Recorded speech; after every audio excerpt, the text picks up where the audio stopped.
Boa noite, gente. Dando sequência no UEL na NET, estou aqui com a professora Kátia, professora de Biologia, professor Reginaldo, professor de Geografia, Atualidade, Geopolítica, um pouquinho de tudo. O professor sabe demais.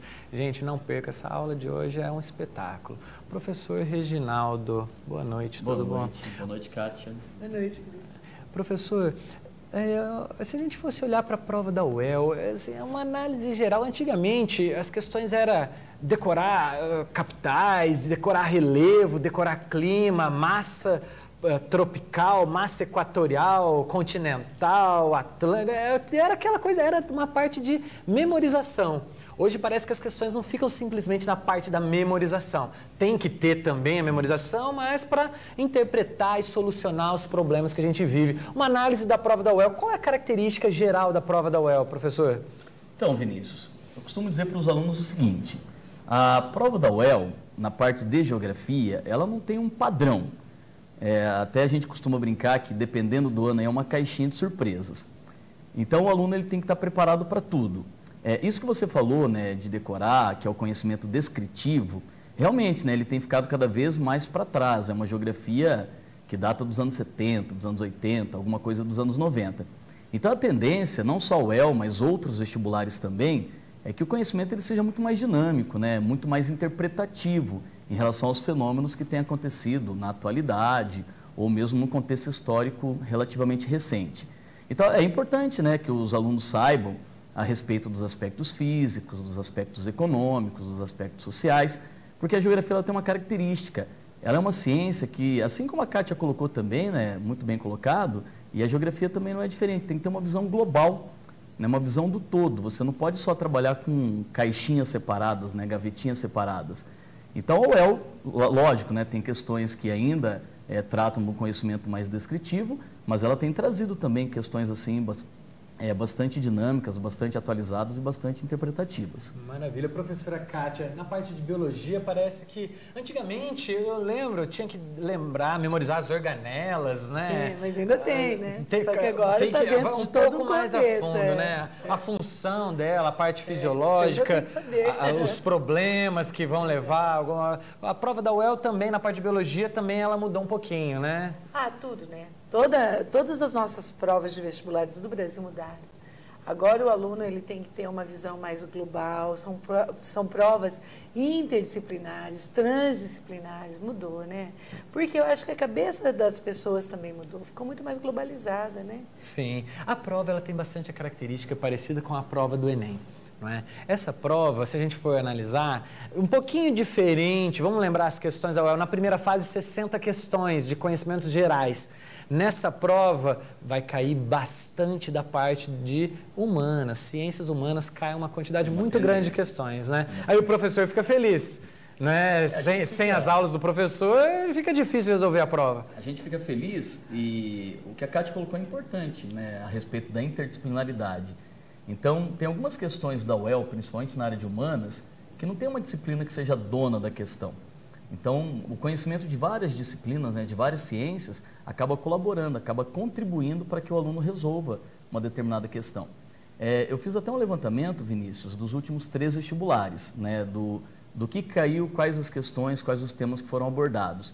E o que eu percebi é o seguinte: nos últimos 2 vestibulares, 2015 e 2014, foram 8 questões que a geografia, de uma forma muito efetiva, ou às vezes um pouco mais indiretamente, contribuía para a resolução. 8 temas, né, 8 questões com temas de geografia no vestibular de 2015 e também 2014. E no vestibular de 2013 foram 10 questões.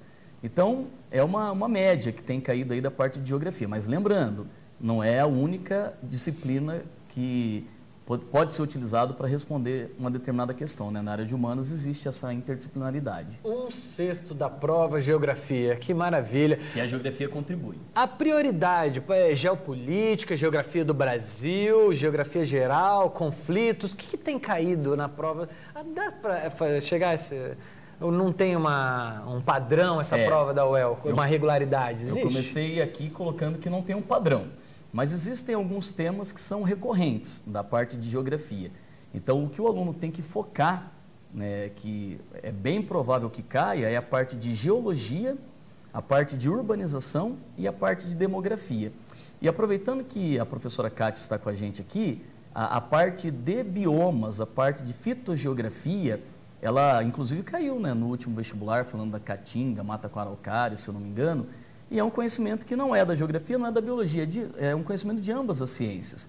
Então, o aluno que já teve isso na biologia, que tem na geografia, ele pode se considerar preparado para esse tipo de questão que cai na UEL. Uma disciplina reforça a outra, Isso, né? exatamente. Uma ensina um pouco de um assunto, outra de outro assunto e se completam. Maravilha. A biologia com a geografia, muito, né? Muitas questões. Muitas questões juntas. Exatamente. Não só na parte de biomas, né? Outros assuntos também. Verdade. Maravilha. Eu convivo com esses professores aqui, eu tenho o privilégio de aprender muito. Hoje eu aprendi uma coisa, refugiado, professor, me ajuda. Essa palavra refugiado, a gente pensa em refugiado, algo que para outro país, parece que não é só para outro país. Me lembra, como é que é essa conversa aí, professor? Na questão dos refugiados, você citou a parte lá do acidente em Mariana, como é que é essa situação?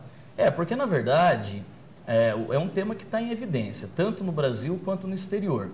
O refugiado é aquele cidadão que ele não pode, por algum motivo, residir mais na sua casa, né? Ele está desprovido de uma residência em decorrência de algum desastre natural, algum desastre artificial, uma situação de guerra. E aí a Kátia colocou bem claramente, né, que nós temos essas situações muito atuais, que a gente não sabe se a UEL vai cobrar, mas caso venha a cobrar, tem o caso de Mariana, né, do rompimento da barragem, e o caso da Síria, que é o país que tem a maior quantidade de refugiados. Os refugiados da Síria, que são hoje no total de 12 milhões, é uma absurda quantidade de refugiados, eles se refugiam dentro do próprio país, e é isso que o Vinícius está colocando, porque a pessoa ela pode se refugiar dentro do próprio país, em uma outra cidade, em outro estado, e em países vizinhos, ou às vezes nem tão vizinhos, né, como é o caso da Europa também. E o pessoal de Mariana, né, de outros distritos que foram atingidos ali pelo rompimento da barragem, também estão se refugiando em casas de parentes, em hotéis, porque não podem voltar para suas casas. Então é exatamente isso, né? Não é? O pessoal pensa que refugiado necessariamente tem que ir para outro país e não necessariamente isso acontece. Maravilha, professor. Voltando, será que a gente consegue ilustrar com alguma questão? Trouxe para nós? Como é que está a geografia na UEL? Por favor, professor. Vamos lá, então vamos lá. Pessoal, comentei com vocês que eu fiz um levantamento dos últimos 3 vestibulares, até mesmo porque cada vestibular que passa, a UEL vai tendo uma diferenciação dos tipos de questões. Então, a gente não sabe, né, exatamente quem faz o vestibular, quais são os professores que realizam a prova, mas, de repente, se seguir aí um padrão dos últimos 3 anos, a gente pode tentar acertar alguma coisa. Então, eu selecionei algumas questões e é isso que a gente vai ver a partir de agora. Vamos lá, então? A primeira questão, ela caiu no vestibular de 2015. E ela se refere justamente a um tema que nós estamos aqui debatendo, né, sobre imigração. Então, eu vou ler para vocês aqui o enunciado. Desde o lema liberdade, igualdade, fraternidade, proveniente da Revolução Francesa e posteriormente inserido no atual mundo globalizado e neoliberal, o trânsito de mercadorias, capitais e pessoas passou a ser regulado por acordos nacionais e internacionais, construído por governos e países em diferentes escalas de poder financeiro e militar. Bom, uma coisa importante que eu quero colocar para vocês aqui, né, independente do que a questão vai tratar, do que ela vai pedir. O tema globalização, além de demografia, geologia, que eu comentei com vocês, que são temas recorrentes na UEL, esse tema também ele tem caído bastante vezes, né? Não só nos últimos 3 vestibulares, mas anteriormente também. É um tema para a gente ficar esperto. Então, se você puder dar uma lida a respeito de globalização, a respeito das migrações, e foi o tema que foi abordado nessa questão. Vamos lá, então? Assinale a alternativa que apresenta corretamente um aspecto em que a globalização e o neoliberalismo se expressam. Vale lembrar que o neoliberalismo é uma característica típica da globalização, em decorrência do fato, né, de termos um mundo com cada vez mais um mercado liberalizado, com uma economia mais dinâmica, uma interdependência dos países relacionado aí às bolsas de valores, e aqui o tema ele foca mais na questão da migração. Muito bem, letra A. O que é a globalização e o neoliberalismo, como que eles se expressam? Pela dispensa de controle dos estados no comércio de mercadorias de alto valor agregado. Gente, o Estado, ele controla, ele tem controlado essa questão das mercadorias, né? Existem regulamentações, por exemplo, a Organização Mundial do Comércio, existem órgãos que regulamentam esse mercado, se ele é mais livre ou se ele é mais fechado, se tem taxas protecionistas, se tem taxas alfandegárias ou algum tipo de proteção de mercado. Então, essa regulação, ela existe. Não existe essa dispensa aqui, ok? Letra B. Na Constituição do Sistema Bancário Internacional, que regula plenamente o fluxo de capitais, nos paraísos fiscais. Bom, aí chama atenção uma coisa que está aqui na letra B. A palavra plenamente. Tomem um cuidado, não só na prova da UEL, mas em outros vestibulares também. Para pensar junto comigo. Todas as vezes que aparecerem palavras muito contundentes, né, palavras muito afirmativas, a probabilidade da alternativa estar incorreta é muito grande, principalmente na área de humanas. Então, tomem cuidado com esse tipo de questão, com esse tipo de palavra inserida em uma alternativa. Então, a letra B está incorreta também. Letra C. Na liberdade cultuada pelo sistema financeiro neoliberal, que expande socialmente a disseminação das riquezas. Quem dera, né? Quem dera se a riqueza fosse expandida socialmente. O que a gente percebe é exatamente o contrário, né? Que a riqueza ela tem se concentrado cada vez mais nas mãos de poucas organizações, poucas pessoas no mundo, que é uma característica da globalização. Letra D. No poderio bélico militar dos Estados nacionais, efetivamente controlado pela ONU. Olha que interessante essa alternativa. Isso remete a uma situação que aconteceu recentemente. Quando nós tivemos, por exemplo, a invasão do Iraque pelos Estados Unidos a partir de março de 2003, uma guerra que acabou derrubando Saddam Hussein do poder, os Estados Unidos, eles exatamente foram contra uma determinação da ONU. Qual que é essa determinação? É que uma intervenção militar ela tem que ser aprovada pelo Conselho de Segurança das Nações Unidas. Então a ONU ela não consegue ter esse controle. Algumas potências, como é o caso dos Estados Unidos, acabam se sobrepondo à ONU, que era para ser um órgão que, teoricamente, era para ter um controle maior e que acaba não tendo. Então, esse efetivamente acabou condenando a alternativa. Letra E, no estabelecimento de normas rígidas para condicionar a imigração ao controle do Estado. Ah, então, peraí. No que se refere à imigração, isso há um controle.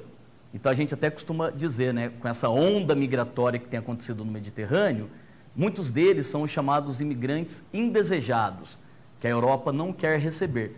Apesar de muitas vezes a Europa precisar. A gente sabe que a questão da taxa de natalidade, a taxa de fecundidade tem diminuído muito nos países europeus e eles têm uma necessidade de mão de obra estrangeira, mas tem toda uma questão de xenofobia, de preconceito, de racismo, que acaba levando a Europa a não admitir a entrada, né, de muitos imigrantes. Então tem um controle sim, um controle de fronteira. Ok? Muito bem. Vai lá, Vinícius. O Brasil, talvez, num futuro próximo, talvez a Previdência sofra... É possível sofrer um colapso na Previdência por conta desse crescimento vegetativo, não é, Reginaldo? Alguma coisa parecida com isso? A população jovem diminuindo, a população adulta envelhecendo, muita gente aposentada, poucos para alimentar o sistema previdenciário. Será que vai acontecer alguma coisa desse tipo? Como é que está a situação? O governo está interferindo? Como é que perspectiva do crescimento populacional brasileiro? Como é que é essa situação? Você sabe que, Vinícius, esse foi um tema abordado como redação. Eu só não me recordo agora se foi no vestibular anterior, não, né? É o retrasado ou o outro vestibular. Mas exatamente o que o Vinícius está colocando foi um tema abordado como redação do vestibular da UEL, onde a questão da aposentadoria ela foi questionada, porque é exatamente isso que está acontecendo. A população está tendo cada vez menos filhos, a população brasileira está envelhecendo. Sabe o que eu costumo dizer, ô Vinícius? A Europa de hoje é o Brasil de amanhã. Então, os problemas que a Europa demograficamente tem passado hoje, o Brasil vai passar muito em breve. Quando eu falo muito em breve, historicamente, né, gente? A partir de 2030, 2040. Então, é exatamente isso que vai acontecer. Com relação à tecnologia, será também que é o Brasil de amanhã? Tomara, né? Tomara que sim. Regis, eu vou pedir para você aguardar um minutinho, a gente continua já depois dos comerciais, pessoal. Esse é o UEL na Net.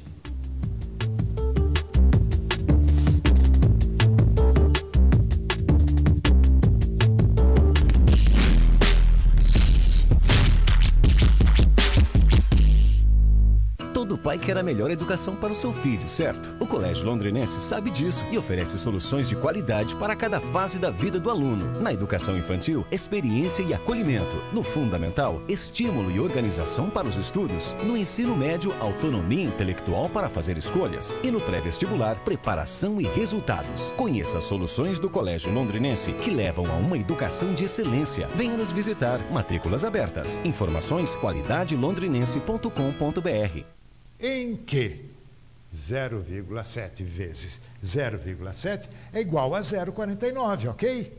Ok. Até amanhã e estudem de novo em casa.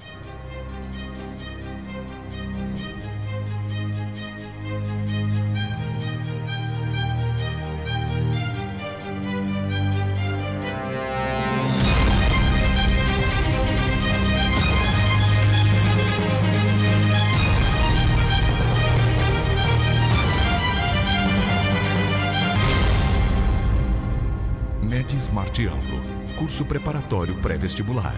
Mentes brilhantes, na velocidade do conhecimento. Matrículas abertas, vagas limitadas. Acesse medsmartanglo.com.br.